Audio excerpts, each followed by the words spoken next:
ہے، یہی سنیت ہے، یہی عاشقی ہر گھڑی بس یہی سوچنا چاہیے، عشق کی بھیڑ میں حسن کے روپ میں دل کو بس مصطفیٰ چاہیے۔ نحمده ونصلي على رسوله الكريم اما بعد فقد قال الله تبارك وتعالى في القرآن المجيد والفرقان الحميد فأعوذ بالله من الشيطان الرجيم ببركة بسم الله الرحمن الرحيم يا أيها الذين آمنوا اتقوا الله حق تقاته ولا تموتن إلا وأنتم مسلمون صدق الله العظيم وصدق رسوله النبي الأمين المتين المبين المعين الكريم ونحن على ذلك لمن الشاهدين والشاكرين والذاكرين والحمد لله رب العالمين۔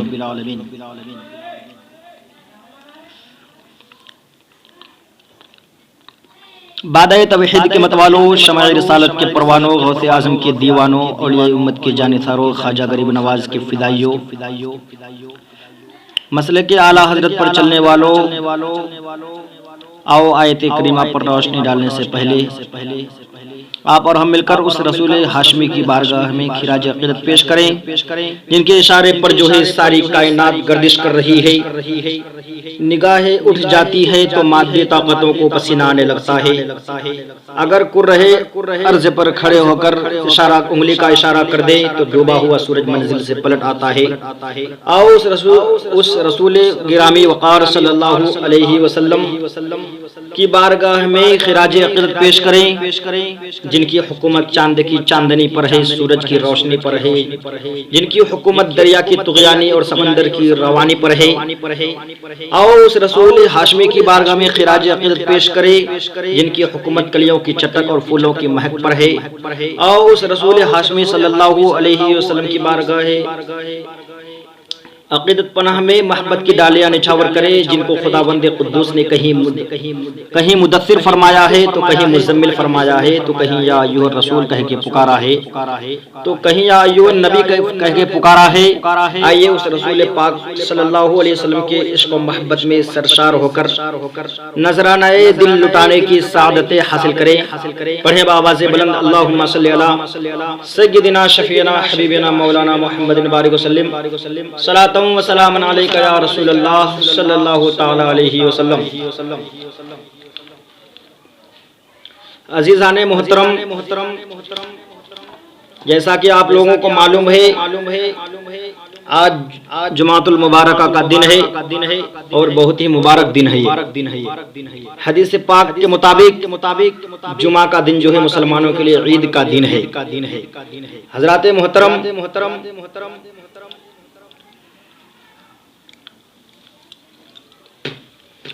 اللہ تبارک و تعالیٰ قرآن پاک میں ارشاد فرماتا ہے یا ایھا الذین آمنوا اتقوا اللہ حق تقاتہ ولا تموتن الا وانتم مسلمون۔ اس آیت کا اردو میننگ کیا ہے، اردو ٹرانسلیشن کیا ہے، اردو میں اس آیت کریمہ کا مطلب کیا ہے، اس آیت کریمہ میں اللہ تبارک و تعالیٰ کیا کہہ رہا ہے۔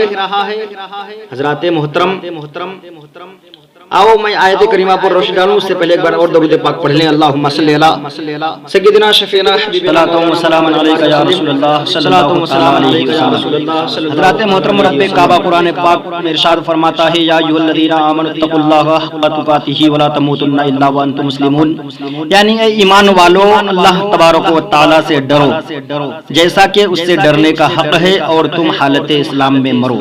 حضرات محترم، دنیا میں خوش نصیب انسان وہ ہے جو مرتے وقت حالت اسلام میں ہو۔ دنیا میں خوش نصیب شخص وہ ہے جس کی زبان پر مرتے وقت لا الہ الا اللہ محمد رسول اللہ ہو۔ دنیا کا خوش نصیب آدمی وہ ہے جو ایمان کی سلامتی کے ساتھ اس دنیا سے جائے۔ دنیا کا خوش نصیب انسان وہ ہے جس کی آخری سانس تک ایمان سلامت رہے۔ دنیا کا خوش نصیب انسان وہ ہے جس کی جو ہے آخری سانس تک ایمان سلامت رہے اور ایمان کے ساتھ اس دنیا سے جائے۔ لیکن مسلمان کہتے کسے ہیں؟ کیا لمبی داڑھی رکھنے کا نام مسلمان ہے؟ یوں تو بہت سے سادھو اور جوگی جو ہے داڑھی رکھ لیتے ہیں۔ کیا گوشت کھانے کا نام مسلمان ہے؟ یوں تو بہت سی قومیں گوشت کھاتی نظر آتی ہے۔ کیا کرتا اور پائجامہ پہن لینے کا نام مسلمان ہے؟ یوں تو لیڈر اور نیتا کرتا اور پائجامہ پہن لیتے ہیں۔ کیا ٹوپی اور پگڑی پہن لینے کا نام مسلمان ہے؟ یوں تو پنجابی اور دیگر قوم بھی ٹوپی اور پگڑی پہنتی ہے۔ بلکہ اللہ اور اس کے رسول کو ماننے کا نام اسلام ہے۔ اللہ اور اس کے رسول کے ہر حکم کو ماننے کا نام اسلام ہے۔ اللہ اور رسول کے حکم پر جان نچھاور کرنے کا نام اسلام ہے۔ اللہ اور رسول کے نام پر جان و مال کی قربانی پیش کر دینے کا نام اسلام ہے۔ حضرات محترم، نبی کونین صلی اللہ علیہ وسلم کی زندگی کا مطالعہ کرو، نبی کونین صلی اللہ تعالی علیہ وسلم کی سیرت کا جائزہ لو تو معلوم ہوگا کہ اللہ تبارک و تعالی کے پیارے حبیب صلی اللہ علیہ وسلم نے اللہ کے ہر حکم کو بندوں تک پہنچایا۔ سرکار مدینہ صلی اللہ علیہ وسلم نے پہلے خود ہر حکم پر عمل کر کے بندوں کو دکھایا، اللہ کے ہر حکم کے سامنے جو ہے سر جھکایا۔ آپ نبی کونین صلی اللہ علیہ وسلم قانون ساز تھے۔ سب سے پہلے نبی کونین صلی اللہ علیہ وسلم نے ہر قانون پر عمل کر کے بتایا تاکہ لوگوں کو کوئی اعتراض باقی نہ رہے۔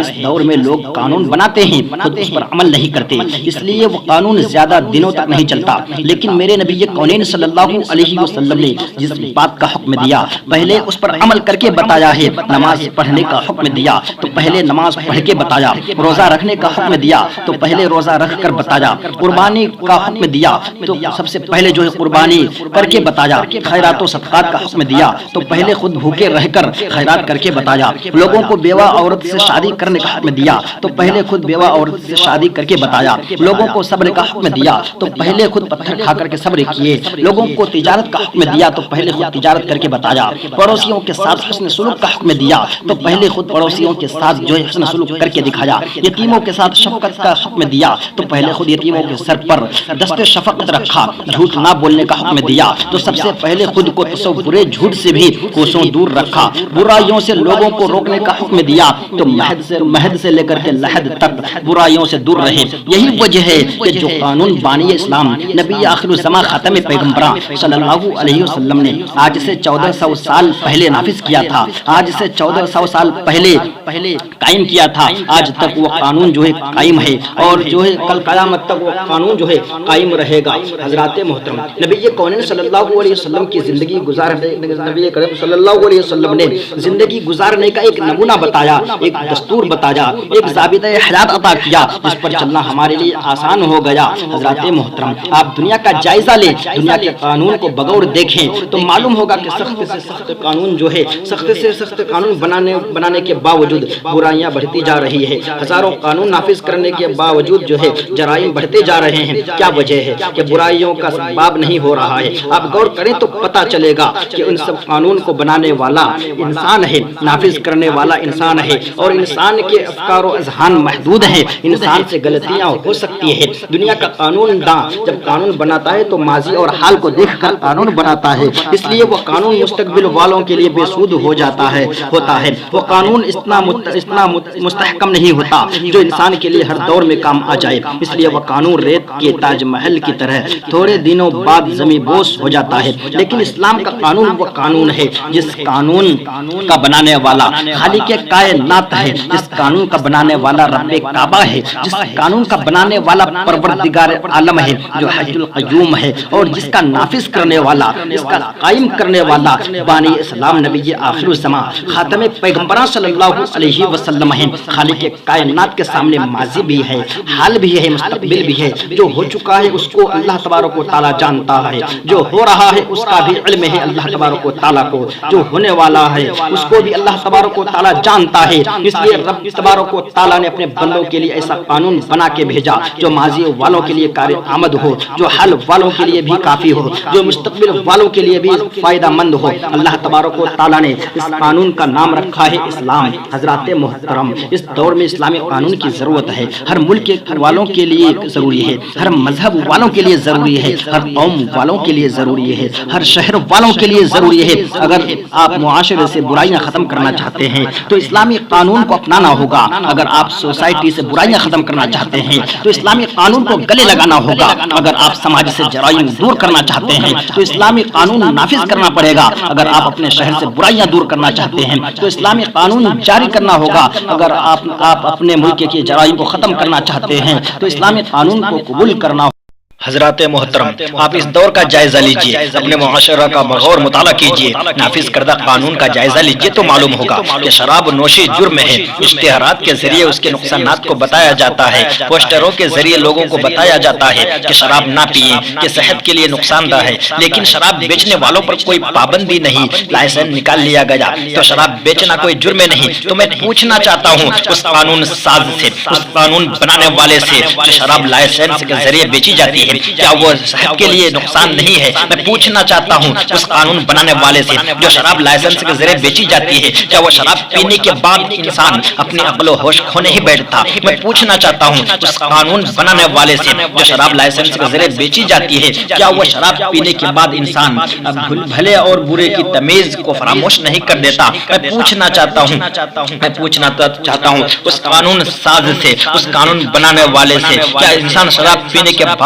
بعد جو ہے اپنے عقل کو کھو نہیں بیٹھتا؟ حضرات محترم، اگر ایسا ہے تو اس قانون ساز کو سوچنا چاہیے، اپنے ذہن کے پردے کو وسیع کرنا چاہیے کہ جو شراب لائسنس لے کے فروخت کرے وہ بھی مجرم، جو لائسنس کے بغیر فروخت کرے وہ بھی مجرم، جو شراب پیے وہ بھی مجرم، اور جو شراب پلائے وہ بھی مجرم، کیونکہ شراب آخر شراب ہے۔ اگر آپ سچے دل سے معاشرے سے برائی شراب نوشی ختم کرنا چاہتے ہیں تو اسلامی قانون کو اپنائیے، شراب نوشی خود بخود ختم ہو جائے گی۔ قرآن مقدس میں رب تبارک و تعالیٰ یوں ارشاد فرماتا ہے، یسألونک عن الخمر والمیسر قل فیہما اثم کبیر۔ آپ سے لوگ یعنی اے محبوب، آپ سے لوگ جوا اور شراب نوشی کے بارے میں پوچھتے ہیں، آپ کہہ دیجئے دونوں میں بہت بڑا جرم ہے۔ حضرات محترم، اسلامی قانون کے مطابق شراب بنانا جرم ہے، شراب بیچنا جرم ہے، شراب کو ہاتھ لگانا جرم ہے، شراب پینا جرم ہے، شراب پلانا جرم ہے، چھپ کے پیے تو جرم ہے، دکھا کے پیے تو جرم ہے۔ اگر معاشرے سے برائی کو دور کرنا چاہتے ہیں تو اسلامی قانون کو نافذ کرنا ہوگا۔ یہی قانون الہی ہے جو ہر دور میں کار آمد ثابت ہوگا۔ حضرات محترم، دنیا میں جتنے مذاہب ہیں سب سے عمدہ مذہب اسلام ہے۔ اسلام حسن و سلوک میں سب سے آگے ہے۔ مذہب اسلام کردار و گفتار میں سب سے آگے ہے۔ مذہب اسلام طہارت و پاکیزگی میں سب سے آگے ہے۔ مذہب اسلام بے باکی و حق گوئی میں سب سے آگے ہے۔ مذہب اسلام تمام مذاہب پر حاوی ہے۔ تاریخ کا مطالعہ کیجئے تو معلوم ہوگا کہ کوئی مذہب ایسا نہیں جو انسان کی زندگی کے ہر گوشے میں رہنمائی کرتا ہوا نظر آتا ہو۔ صرف مذہب اسلام ہے جو انسانی زندگی میں ہر جگہ رہنمائی ثابت ہو رہا ہے۔ نبی کونین صلی اللہ علیہ وسلم کی زندگی ہمارے لیے مشعل راہ ہے۔ نبی کونین صلی اللہ علیہ وسلم کی زندگی ہماری جلوت میں رہنمائی کرتی ہے، ہماری خلوت میں رہنمائی کرتی ہے، سفر میں رہنمائی کرتی ہے، حضرات محترم رات میں رہنمائی کرتی ہے، دن میں رہنمائی کرتی ہے، صبح میں رہنمائی کرتی ہے، شام میں رہنمائی کرتی ہے، تجارت میں رہنمائی کرتی ہے، کاروبار میں رہنمائی کرتی ہے، معاملات میں رہنمائی کرتی ہے، گھریلو معاملات میں رہنمائی کرتی ہے۔ گویا نبی کونین کی زندگی ہماری زندگی کے ہر گوشے میں رہنمائی کرتی ہوئی نظر آتی ہے۔ دنیا میں کوئی پیشوا ایسا نہیں ہے جس کی زندگی انسانیت کے لیے مشعل راہ ہے، صرف نبی کونین کی زندگی انسانیت کے لیے مشعل راہ ہے۔ اگر آج دنیا والے نبی کونین کی زندگی اپنا لیں، اگر آج دنیا والے اسلامی قانون کو نافذ کریں تو سارے ملک میں امن و امان قائم ہو جائے گا، جرائم ختم ہو جائیں گے، تمام برائیاں دور ہو جائیں گی۔ حضرات محترم، اسلامی قانون سب کے لیے رحمت ہے۔ اگر ساری دنیا میں اسلامی قانون نافذ ہو جائے گا تو مظلوموں کو انصاف مل جائے گا۔ ساری دنیا میں اگر اسلامی قانون نافذ ہو جائے گا تو سرمایہ داروں کو امان مل جائے گا۔ اگر ساری دنیا میں اسلامی قانون جو ہے قائم ہو جائے گا تو عورتوں کی عزت و آبرو کی حفاظت ہو جائے گی، کمزوروں کو سہارا مل جائے گا، مسافروں کو چین و سکون مل جائے گا، دنیا میں امن و امان قائم ہو جائے گا۔ حضرات محترم، آج کا قانون بہت کمزور ہے۔ آج جو ہے عصمت دری کے واقعات بڑھتے جا رہے ہیں، آئے دن کسی نہ کسی لڑکی کی عزت لوٹی جا رہی ہے۔ وجہ کیا ہے؟ وجہ صرف یہ ہے کہ قانون مضبوط نہیں ہے، قانون سخت نہیں ہے، قانون کڑک نہیں ہے۔ اگر لڑکی کی عصمت دری کی جاتی ہے، اگر لڑکی کی عزت لوٹی جاتی ہے تو زیادہ سے زیادہ مجرم کو چند مہینے کی سزا ہو جاتی ہے، اس کے آگے کچھ نہیں ہوتا، مجرم اور دلیر ہو جاتا ہے، دوسرے لوگوں کا دل بھی اس کی طرف مائل ہو جاتا ہے کیونکہ اس سزا سے کوئی بھی خائف نہیں ہوتا۔ یہی وجہ ہے کہ زنا بالجبر کی واردات ضرورت پر ہے۔ اگر آپ اس برائی کو دور کرنا چاہتے ہیں تو اسلامی قانون کو اپنائیے، کیونکہ اسلامی قانون کے مطابق مطابق اس جرم کے کرنے والے کو ایسی سزا منتخب ہے کہ اس کے لیے بھی عبرت ہے اور دوسرے لوگوں کے لیے بھی عبرت ہے۔ اس سزا کو جب دوسرے انسان اپنی آنکھوں سے ایک بار دیکھ لیں گے اس گناہ کو کرنا تو دور کی بات اس کا تصور ذہن میں نہیں لائیں گے، کیونکہ زنا کی سزا سنگسار ہے۔ ایک چوراہے پر زانی اور زانیہ کو کھڑا کر دیا جائے، اس پر اتنا پتھر مارا جائے، اتنا پتھر مارا جائے کہ وہ ہلاک ہو جائے، وہ مر جائے۔ جب دنیا والے اس سزا کو دیکھ لیں گے ایک بار اپنی آنکھوں سے تو دوبارہ اس جرم کو کرنے کی ہمت نہیں کریں گے اور معاشرے سے یہ برائی خود بخود ختم ہوتی چلی جائے گی۔ حضرات محترم، اسلام کا جو ہے، اسلام کا چشمہ انصاف سے مطالعہ کیجئے تو معلوم ہوگا مذہب اسلام ہر چیز کا درس دیتا ہے۔ مذہب اسلام زندگی گزارنے کا طریقہ بتاتا ہے۔ اس ترقی یافتہ دور میں لوگ بزنس کے نئے طریقے ایجاد کرتے ہیں، سچ کو جھوٹ اور جھوٹ کو سچ ثابت کر کے بزنس کو ترقی کرتے دیتے ہیں، تجارت کو ترقی دیتے ہیں، اپنے مال کی غنیمت لیتے، اپنے مال کی قیمت لیتے ہیں اور خراب مال دیتے ہیں، اس کو ہوشیاری اور چالاکی کا نام دیتے ہیں۔ تجارت اور بزنس میں سو طرح کے جھوٹ بولتے ہیں، اس کو پالیسی کا نام دیتے ہیں۔ حضرات محترم، بانی اسلام نبی کی کون صلی اللہ علیہ وسلم نے خود بزنس کیا، تجارت کی اور لوگوں کو تجارت کرنے کا حکم دیا، لیکن اس طرح صاف ستھرا تجارت کیا، لوگوں کو صاف ستھرا تجارت کرنے کا حکم دیا۔ یہ کون صلی اللہ علیہ وسلم نے ارشاد فرمایا کہ جس طرح کا مال تمہارے پاس ہو اسی طرح ظاہر کرو اور اسی طرح قیمت لو، اپنے کاروبار اپنی تجارت کو جھوٹ کی بنیاد پر فروغ نہ دو، اپنے ہو یا غیر ہر ایک کے سامنے اپنے مال کی اصلیت ظاہر کر دو تاکہ مال خریدنے والا بعد میں تم کو دغاباز نہ کہہ سکے، جھوٹا نہ کہہ سکے۔ سچائی کی بنیاد پر اپنی تجارت کو آگے بڑھاؤ، یہ تمہاری تجارت بھی ہو جائے گی اور عبادت بھی ہو جائے گی۔ حضرات محترم، اسلام جو ہے بھائی چارگی کا سبق سکھاتا ہے، مذہب اسلام مساوات کا درس دیتا ہے۔ مذہب اسلام میں غریب اور امیر میں کوئی فرق نہیں ہے، غلام اور آقا میں کوئی فرق نہیں ہے۔ مسلمان جب نماز پڑھنے مسجد آتے ہیں تو ہر فرق مٹ جاتا ہے، کالے گورے کا فرق ختم ہو جاتا ہے، ذات و نسل کا فرق ختم ہو جاتا ہے، اس لیے کہ مسجد میں جو پہلے آتا ہے وہ آگے رہتا ہے، جو پیچھے آتا ہے وہ پیچھے رہتا ہے۔ امیر غریب کاندھے سے کاندھا ملا کر کھڑے ہو جاتے ہیں، اس لیے تو شاعر نے کہا ہے کہ ایک ہی صف میں کھڑے ہو گئے محمود و ایاز، ایک ہی صف میں کھڑے ہو گئے محمود و ایاز، نہ کوئی بندہ رہا نہ کوئی بندہ نواز۔ حضرات محترم، آئیے اس سے پہلے ایک بار درود پاک پڑھیں، اللہم صلی علی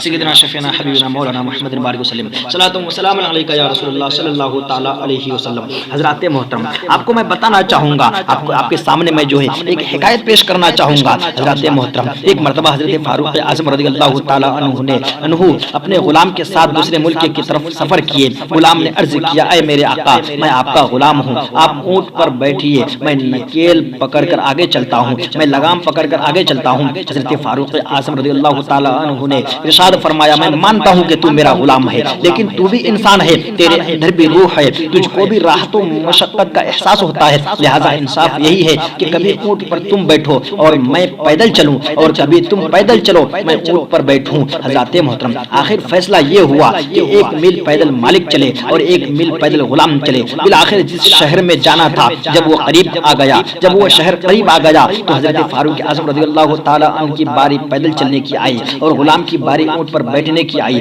غلام حیران ہو گیا، عرض کرنے لگا، حضور شہر قریب آ گیا ہے، یہ کیسے ہو سکتا ہے کہ خلیفہ وقت حضرت عمر فاروق اونٹ کی لگام پکڑ کر آگے آگے چلے اور غلام اونٹ پر سوار ہو کر چلے، لیکن حضرت فاروق اعظم نے جو ہے حضرت فاروق اعظم نے جو ہے کڑک آواز میں کہا، جو میں نے فیصلہ کر دیا ہے وہ ہو کر رہے گا، غلام اور آقا نہیں دیکھا جائے گا بلکہ انصاف دیکھا جائے گا۔ آخر جب شہر میں پہنچے تو شہر والوں نے غلام کو خلیفہ وقت سمجھا، اس کو عزت کے ساتھ اونٹ سے اتارنے لگے۔ غلام چلا کر کہا، میں خلیفہ نہیں، میں تو غلام ہوں، خلیفہ یہ ہے۔ اور غلام نے سارا واقعہ سنایا، سب تعجب میں پڑ گئے اور حضرت فاروق اعظم کا انصاف دیکھ کر حیران ہو گئے۔ حضرات محترم، دیکھا آپ نے جو انصاف مذہب اسلام میں ہے کسی اور مذہب میں نہیں مل سکتا، اسی لیے قانون اسلام تمام قانون پر حاوی ہے، قانون اسلام تمام قانون سے افضل ہے۔ دعا ہے کہ مولا تبارک و تعالی ہم سبوں کو قانون اسلام پر چلنے کی توفیق عطا فرمائے۔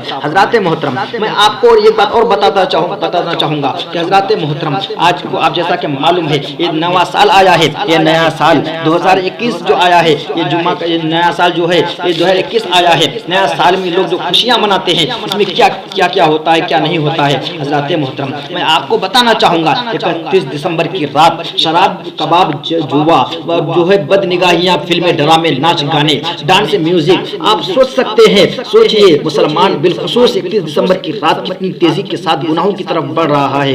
ہر ناجائز کام کی تیاری کی گئی ہے، رات بھر شراب، جوا، ناچ گانا سب کی تیاری کر کے رکھا ہے، 12 بجنے کا انتظار کیا جا رہا ہے۔ حضرات محترم، بد مست انداز میں جو ہے برائی کرنے کی، شراب پینے کی، جوا کھیلنے کی پوری تیاری کی گئی ہے۔ پچھلے سال جو گزرے سال کی جو برائیاں، گناہیں، معاملات اور حادثات کو سوچتے ہیں تو آنے والے حالات کی بے حیائی پر اضافہ ہی ہوا ہے، بے باکی میں اضافہ ہی ہوا ہے۔ حضرات محترم، طرح طرح کی پریشانیاں، آفتیں، مصیبتیں آئی ہوئی ہے، لیکن مسلمان بے خبر سویا ہوا ہے، کچھ سوچتا نہیں ہے۔ اسے ہماری قوم کی نوجوان بے حیائی کی طرف بڑھتا ہی چلا جا رہا ہے۔ حضرات محترم، میرے نوجوانوں کو میں بتانا چاہوں گا، یہ عیاشی، یہ مکاری، یہ بدماشی جو ہے، یہ جو ہے تم مسلمان ہو، تم کس قوم کے ماننے والے ہو، تمہارا کلچر کیا ہے؟ حضرات محترم، تم دوسرے قوم کی مشابہت کیوں کرتے ہو؟ حضرات محترم، یہ نئے سال میں مبارکباد دینا یہ عیسائیوں کا طریقہ ہے، یہ غیر مسلموں کا طریقہ ہے۔ حضرات محترم، ہمارے قوم کے نوجوان جو ہے اس بے حیائی میں پھنسے ہوئے ہیں، اس طرح کے جو ہے ڈرامے، فلمیں، گانے بازی کی تیاریاں کر رہے ہیں ہمارے مسلمان نوجوان۔